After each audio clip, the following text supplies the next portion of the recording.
When you are in the process of making decisions, do you check in with yourself to see where that decision is coming from?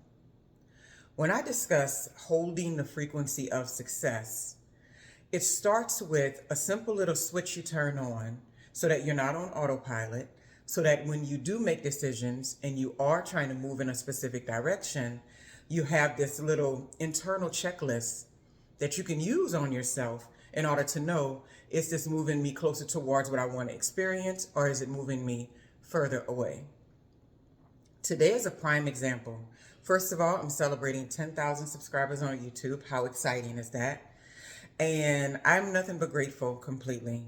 Just grateful. And I can honestly say, like literally a month ago, my videos were averaging 50 views. So any more than that, is amazing, because I was like, I'm putting out good content. But it doesn't matter. Sometimes it's divine timing and it's about showing up, right? So when we're talking about the frequency of success, I was walking at the park this morning and thinking heavily about whether or not I was going to post a video today. The only thing that was stopping me from wanting to post a video is the fact that I was thinking about, am I posting too much? Am I like fatiguing people with all this heavy information consistently? But I've always posted like sporadically, a little bit more here than a little bit less. And then I had to pull myself back and think like, wait, what basis am I making this decision on? Am I trying to move forward with saying, let's do this with a successful mindset? Or am I thinking fearful and then pulling back? It really doesn't matter what the overall choice is. It just depends where the choice is coming from. I hope that makes sense. So it's like whether or not I decided to post today, it really makes no difference. The biggest issue is, where's the choice coming from? Where's the decision coming from? So when I decided, okay, you know what? I'm going to make a video about holding the frequency of success and how we fine tune that and how it's not this big old magic trick. It's really practical in the way that we approach it, right? I was thinking to myself, really? I just want to post a video about it today. And really, I feel like it'll be successful if the right people need to hear what I have to say at any given time. And I don't want to spend too much time on that and the numbers and the outcome. What I want to think is, what do I have to share? And so much of what we're doing in our lives is not based in those areas, right? I was thinking about dating and relationships because I've been seeing so many videos on that lately, right? And which is fine because, it just pops up in the feed and you watch one, then you're going to get more and it just keeps on going.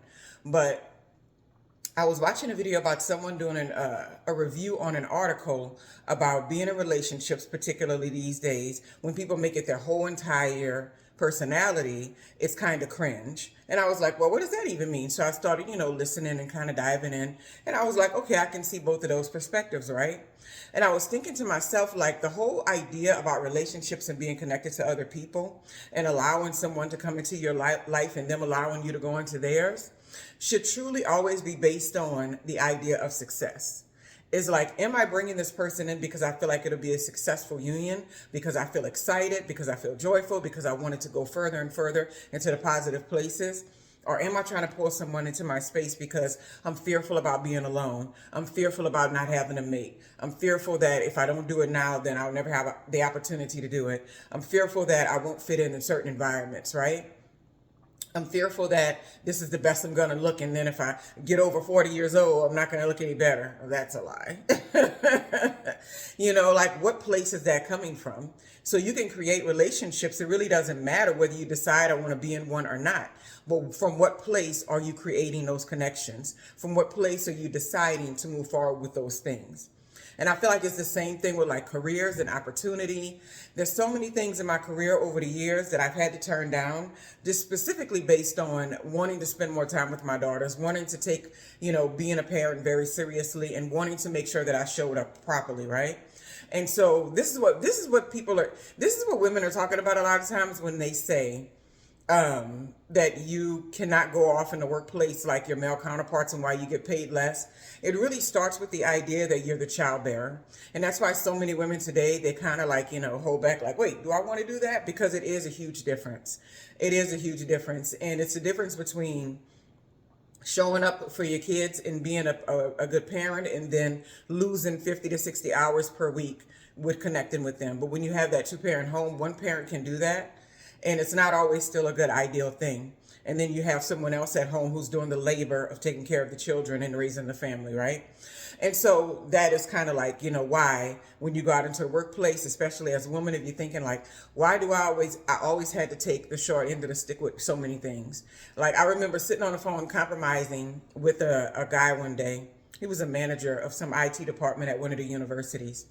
And he was telling me about the position. They were very strict on 8 to 5. This was before 2020. So remote work was like, what would we do that for, But it was like 8 to 5. And I was like, well, I would have to get my daughters from school by at least 4:15. So I would have to leave for 4. And I can't drop them off until 8:30. I was like, so is there any other way? And we sat on the phone and he negotiated. We had all these conversations and it meant nothing. Because at the end of the day, he was really specific on this 8 to 5. We were just talking at some point.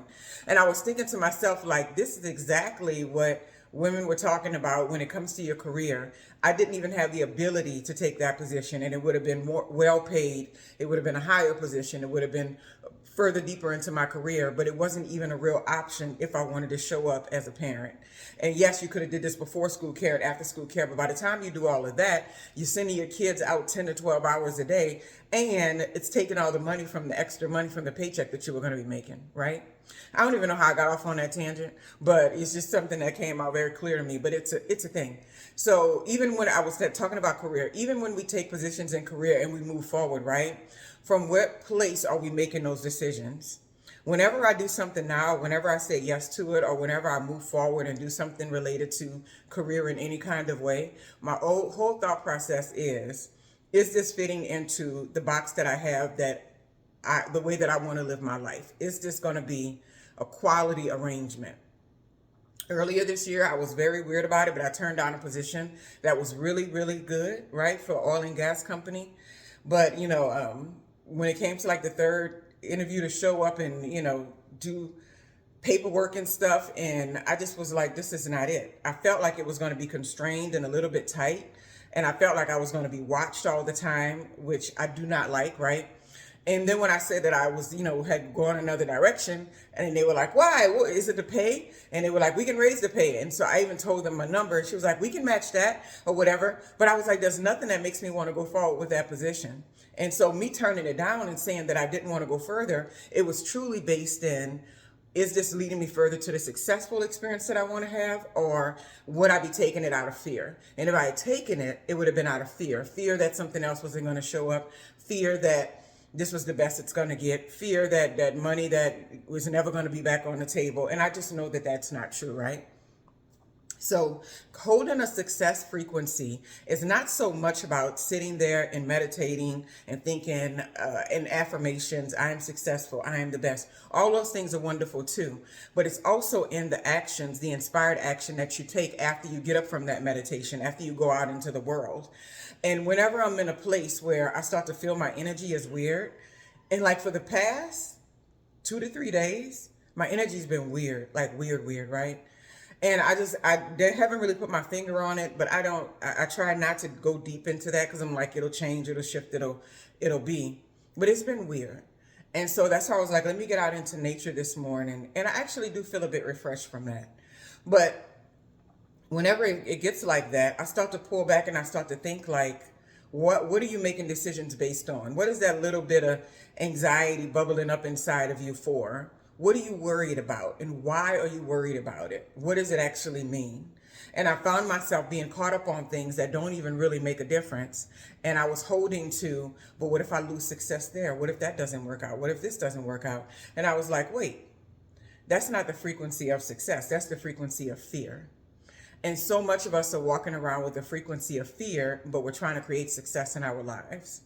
And when that little fear is like, nagging at you on a regular basis, all of your decisions will be in alignment with it. All of your decisions will be in a scarcity mindset, and all of your decisions will be thinking, how can I avoid the most amount of pain, and how can I avoid feeling bad? How can I avoid my feelings getting hurt? How can I avoid making a mistake?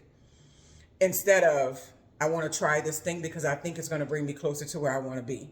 And even if it doesn't, it's okay because it's a work in progress. I'm a work in progress. Life is a work in progress. I'm learning as I go.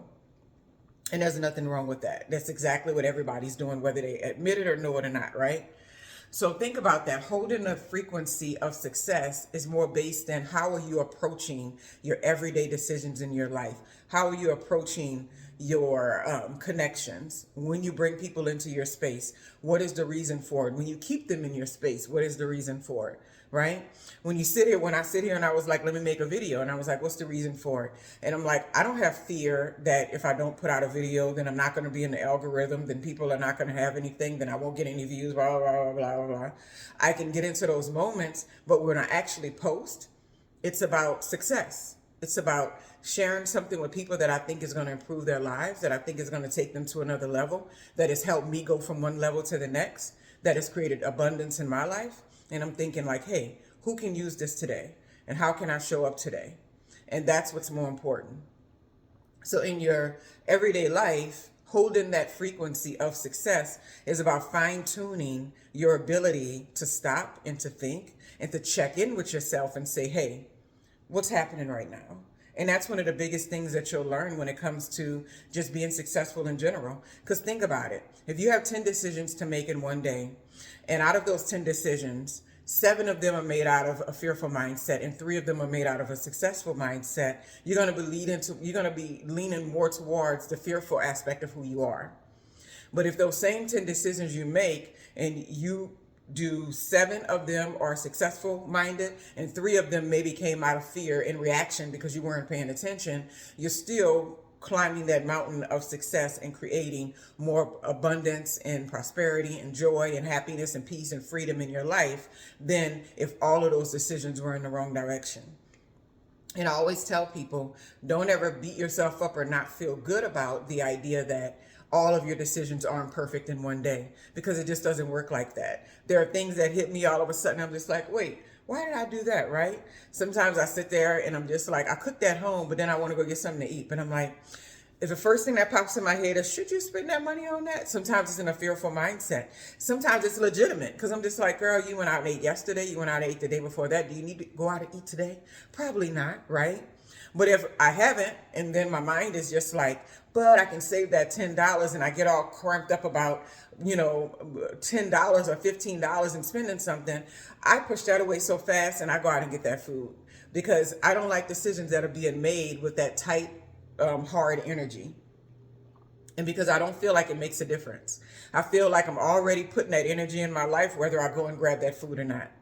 And so we have to just keep in mind that when we are approaching things in life, check in. Am I doing this from a success standpoint, or am I doing it from a fearful standpoint?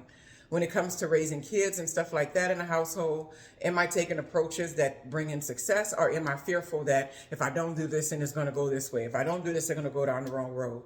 And believe me, I know, because right now I have one in college, and I'm always thinking like, should I tell her this?